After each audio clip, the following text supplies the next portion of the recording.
Matters and More. And I'm Komiki, and welcome, guys. Thank you so much for joining us. But before Tutu and I dive right into it, we just wanted to give you guys a quick disclaimer and to let you know that the content we will be providing today is for entertainment, educational, and informative purposes. Yes, guys, that the opinions and recommendations provided by us should be by no means considered as medical or professional advice. Yay! Hi! Hey, how are you? I'm fine, thanks, and yourself? I'm well, thank you. A little bit fluey, but here we are. I could tell your voice. Yeah, no, it's a bit of a hectic one, hey? No, man, it's good to see that you're able to be here and alive. Yes. So yes, as you know, I mean, the biggest event that took place this year, which was the BRICS Summit 2023, post-pandemic. What was your takeaway from it as Komiki, youth of South Africa? How are your feelings towards it? Oh my gosh, I think that it was actually pretty cool that they had it here in South Africa. I think that it was actually a good thing as well that the summit actually happened. So I actually learned about BRICS, funny enough, the first time when I was in varsity. I was doing my first year within politics. So we just kind of touched on it. And then I was like, okay, I'm like, what is this? Like, so then I knew that, okay, then my politics lecturer broke it down. So that B was for Brazil, R was for Russia, I for India, C for China, and then obviously us, which is South Africa. So I had no idea that this was like a thing that the UN decided to do in order for us to like help each other, like within countries, just so that obviously we can just make sure that there's a bit more stability. We are starting to develop and grow each other. So then when I was doing like a little bit more research, I was like, okay, like, I need to take it like a step further and like figure out like why was this done, for what sake and for what reason. And I think it was pretty cool that the fact that we could all come together and try and assist each other, wherever we can in order for our countries to develop. So then obviously when I was doing a bit more research, I actually did find three themes that popped up for me, which is obviously partnership growth, development, as well as inclusive multilateralism, okay? So then I did a bit more research and I was like, okay, big word, let me go figure out what it means, and how it ties into obviously BRICS and the summit and the themes that I found. And then I actually realized that it's actually the organization of relations between 3 or more states. And I was so mind-boggled. I'm like, okay, cool, this is actually really interesting and amazing, and this is something that could, if it is properly utilized and the concepts are properly utilized, I think that it's something that could be very, very and extremely beneficial for South Africa and other countries as well. That is so true, and I like that you touched on it's all about having sort of like a common interest. That's why we do things, because we all believe that it's going to benefit us to some extent, and we all have something to benefit and gain from it. So one thing I took from, BRICS and just understanding what it is, just to first look at their pillars, which is understanding that it's for political and security cooperation, financial and economic, people to people, and cultural, which the last one is probably the most important to me, and also going to financial and economical, but sort of like includes everything. But for me, the biggest thing they spoke about was in terms of health security, and by them introducing the PPPRR, which is pandemic prevention, preparedness, response and recovery, which is just sort of like saying that we need to come together more so as you've seen with how COVID happened, and realizing that we are so ill prepared for something of this magnitude, and what does this mean for not just South Africa but the continent of Africa as a whole, because South Africa's representation is not just for South Africans, but it's for Africa and the best interests of all these other countries. And it's also knowing that health security is sort of one of the core foundations of any economical thing to happen, or any economical change or progression of a country. It's the health of its people. And that's why I took so much from that, because obviously as being a side people, my love for people, it's just to say that we need something in place to help our people in terms of distress. And we understand that if your country has good, health systems, everybody else from different countries, they will trickle down to your country because they understand that you guys have the best healthcare system. And it's not to say, guys, South Africa has the best healthcare system. We know the problems and the challenges that we face. But amongst all our neighboring countries, we probably number one. Yeah. And hence, you know, there was a whole thing on Twitter when one of the doctors told an individual from Zimbabwe that, you know, the reason why, you know, South Africans get delayed in getting treatment is because we are here assisting you. And the service, which is not to say she was right or wrong, but the fact is everybody flocking down to South Africa does kind of affect us. So it would be good for the BRICS and with them creating their own development bank to assist financially in tackling, you know, health security and in terms of assisting other countries to come in and build up that part of the economy, and we will be all good. Yeah. So I think another thing that was so significant, I'd also like to touch on what you said, which is so important. I mean, it's also a different perspective for me. But another cool thing is that we've actually also added countries. I'm saying this so excitedly, like people don't know, but guys, like we have added other countries. And once again, we need to take it upon ourselves to do research, to find out what's going on in those countries, you know, what ideas they have, what are they doing that's like different to us. So obviously with the countries, what are they doing that's different to us, you know? And just, I guess, doing a bit more research and just finding out, like, how can we also develop ourselves as well and, I guess, implement certain concepts. So the countries that have been added is Argentina. Okay, we actually have 2 African countries as well that joined, I saw, which is really cool, which is Egypt and Ethiopia. And then it is also Iran, Saudi Arabia, as well as the United Emirates. Yes, perfect. That's it. So true. And I think I love, just to piggyback on what you said about just not just focusing on what we need, but like taking bit by bit, you know, and essentially promoting international trade, you know, also understanding that one thing I would love from it, I know now we're just looking at the positive, but we also need to look at some of the cons that come with it. But just genuinely just to say that I would love to see like that being promoted, international trade between the two, and having an understanding that as a South African, what is required for me if I'm a business individual or if I'm an entrepreneur to go seek business in India, for instance, or seek business in Russia, you know, what are all those processes that need to, you know, that I need to undergo, you know, for me to understand that functioning of a business in terms of the visa application and stuff like that. So for me, that's one thing I'd love, you know, and to pick some of their resources and bring them in here. I mean, Africa is a rich continent, we're very rich, but it doesn't make sense for us to have all this chrome, and instead of us, you know, refining the chrome here to be steel and selling it from our own market, the fact that we need to sell it to China, and then China does whatever, turns it into steel, and then they have to resell it back into Africa. So certain things, it just would be nice if there's a conversation around that in terms of our mineral resources, what's being done, and how we can better equip ourselves and have more factories and create more job security. So that's one thing I would ideally appreciate, you know, just taking from that. And I think touching on the big things, another big thing that our president touched on when they were in I forgot the name of the summit that was taking place in France. And then he was just, you know, mentioning to the president of Zambia about the first thing they're going to talk about when BRICS Summit comes to South Africa is about having their own currency. And I think for me, that's a good way to go. That's a good way to go. Do you think so? I definitely think so. I think literally the rand is at its weakest, and I think it is. If the BRICS nations have their own currency, that prompts them to a certain level. You get what I'm saying? And now there's a competition. We have a particular world order, like the global world order of how things are being done. And as much as we have our own presidents in every country, there's a top leader at the end of the day, and most of their decisions are unilateral, and then you just get to, all information gets cascaded down, and you just do as it may. So it would be nice to say that, let them compete for the big pie, you know. So for me, that's my stance on it. I mean, I think you are right. There are definitely some positives and negatives. I think for me, the positive thing would obviously just be to create a lot more jobs.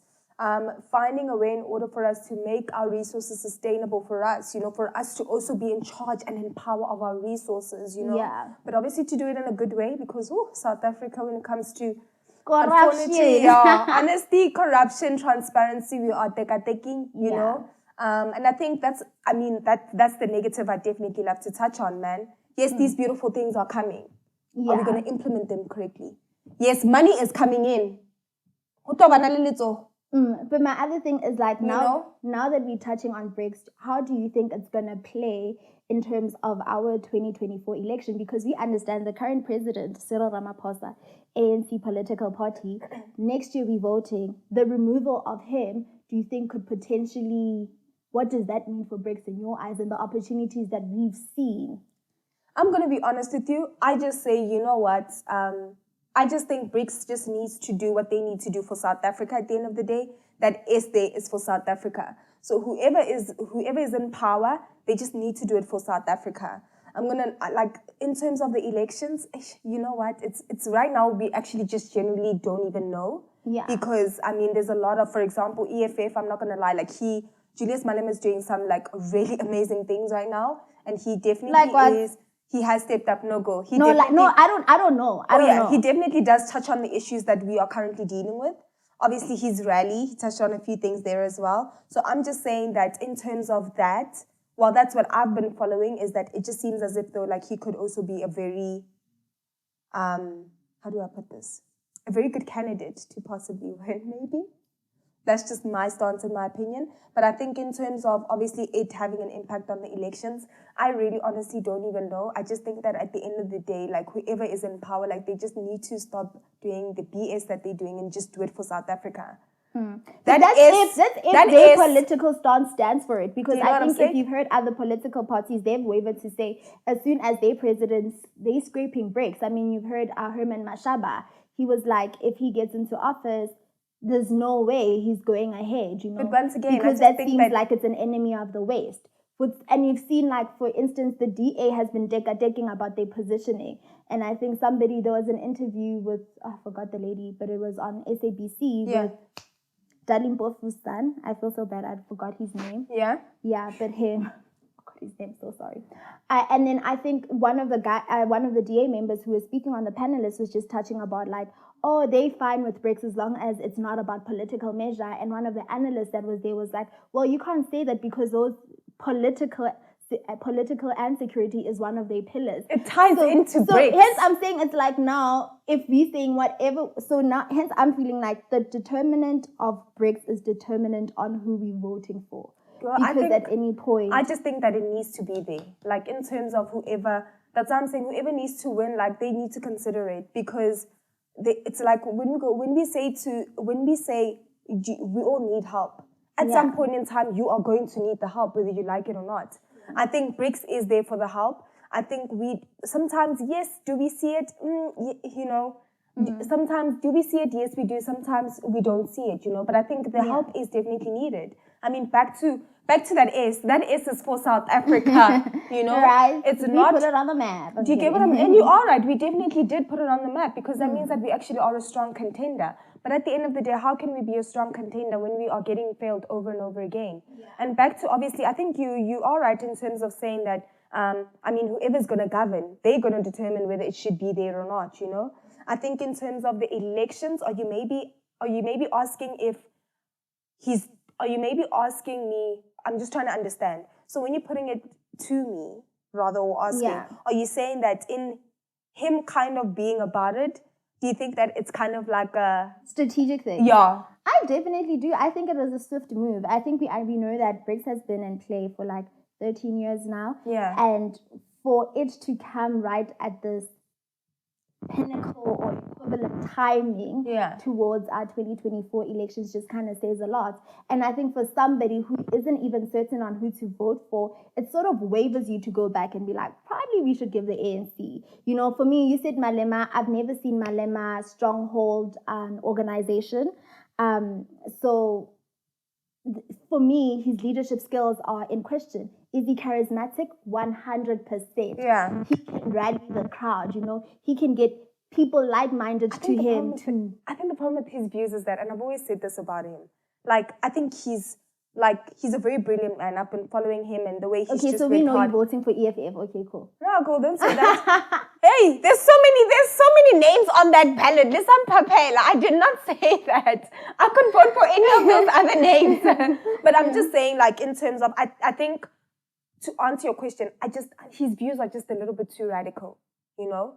And obviously sometimes is that you are right. I think that I think that in any political party, they all have their hidden agendas. Does he have his hidden agendas? 110%. I'm not saying that once he's in power, he's not going to do whatever things that he feels he needs to do to benefit himself. Yeah. He's definitely going to do that.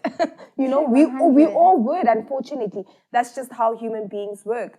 I just think it's just the thing of people need to really consider this. Like we really need to have it, you know. Yeah. And I think in terms of the issues that whatever political party, whatever issues they fight for, yes, he is very, I guess he pinpoints, and once again, it could be manipulative or whatever people think. Yes, he does right. He does focus on our social issues, but once again, it is questionable. Are you doing it to make sure that you're going to get ahead? Yeah. And ANC is not doing that. Yeah, are you doing it to actually serve the Do you get what I'm saying? Are you doing it to serve the people? Or does it make sense right now? Because if I'm complaining about this plant being dead and there's no water, then you're going to be like, oh, okay, that's interesting. Oh, I understand that you're complaining that this plant has no water. I completely get it. And you know why it doesn't have any water? Because you know what? The infrastructures are bad. Actually, yeah, man, the infrastructures are bad. So I think just going back to it and going down to it, BRICS is not for anybody else. Okay, South Africa, guys, it's for us. We are meant to benefit and capitalize on it. Do you get what I'm saying? Yeah. And not just only that, like you and I have always had this conversation. Like for us, I think if there was more opportunities for us within our degree, like we would have absolutely loved it. You know, at the end of the day, we studied what we studied because we are for people. If there's one thing that I can say for you and I that we have in common 110%, somebody could even say, let's take a lie detector test. We are for people, girl. We want to help people at the end of the day, you know? We are so passionate about people, and it just sucks that we are go-getters, and that's what we truly would have loved to do wholeheartedly, and we are going to do it 110%. Unfortunately for us, it's just going to take a little bit of time for us to get there. But at the end of the day, BRICS is for South Africa. Awangwadi wa Ramaphosa Mole, awangwadi wa Julius, EFF, doesn't say Komiki Olifant, it doesn't say Tutu Zile, Kumalo. It's for South Africa. Whoever comes into why play. are you actually now saying our surnames? I'm kidding. Oh, now we can do extra research. But I think it's, I think in terms of that, I'm not going to dig too much into it in terms of the impact. I get what you are saying. Was it smart for Ramaphosa? 110%. But I think in terms of the political parties, like we are very undecided and we don't know what's going on. Tomorrow, ANC, Kabashuki, EFF, tomorrow I'm this, tomorrow I'm that, you know. But I think, yes, whoever does come into power, they need to consider it 110%. We need more opportunities. The youth needs more opportunities. We've got brilliant people who are so like-minded, who really want to do something and who really want to show up where somebody says, hey, do you want to do this? Are you going to show up? Yes, I'm going to show up. I strongly believe that there are a group of people out there, a group of you out there who, if given the opportunity, they will show up 110%. No, I 100% agree with you. And just for me, in closing, right, just like for me, literally with we've touched on so many pros. Yeah. Just to go back, guys, I just feel like there's corruption in every single environment. It's similar to your mom taking stationery skolong au fasona. You know, it's all questionable, but for me, it's as long as whatever's coming into it, you know, there's no certain of exploitation of Africa. Okay, yeah. And I think, you know, with Africa, we have like really smart leaders. And I think the best thing right now with BRICS coming into play is serving the purpose of the people 110%. and strengthening the purpose of the individuals and their livelihoods. And most of the health, guys, you know, we just need to build up our health systems and health infrastructure and have that in play. So multilateral system, girl. You said it beautifully. And, a multilateral system. And it's just to say that literally we need to, some sort of from BRICS, I know things, you know, obviously we can't expect Rome to be done in like one day or in a couple of years. We understand that it's an ongoing process. So just to see also the integration between the nations and how that's done, that would be nice, you know, for us just to learn more about the opportunities that other countries, you know, provide for the youth of South Africa, vice versa. Yeah. And take it from there. That's me in closing. Yeah. I think may it be a good thing for us. You are right. Over time, may we also just see a more sustainable, positive, long-term effect for generations to come. And I think, honestly speaking, if anything, may it not be detrimental, but may it be a very, very good thing for us, you know. Yeah, even if the impact is just a little bit, because we do understand, like, life happens, things happen, people happen, there's corruption everywhere. So I just think that even if it's just something so small or it makes a difference in someone's life, may it just bring absolutely nothing but amazing things for us. That's all that I need to say, you know. And let's just see where it goes and where it takes us. Yeah. And yes, guys, that's us closing it for today. So if you have more comments or an opinion you'd like to share or just different or opposing views with us, please definitely email us on info@mattersandmore.co.za. Yes, guys, and also please do not forget to like, subscribe, and share on YouTube, Matters and More. Please, guys, thank you so much for the engagement on Instagram. We really do appreciate it. DM us if you guys want us to talk about anything. If you do have any opposing views, something maybe we could once again meet up and touch on, please do not hesitate to DM us. Instagram, Matters and More. Check out in TikTok as well. Yeah, Matters and More. And that's it from us, guys.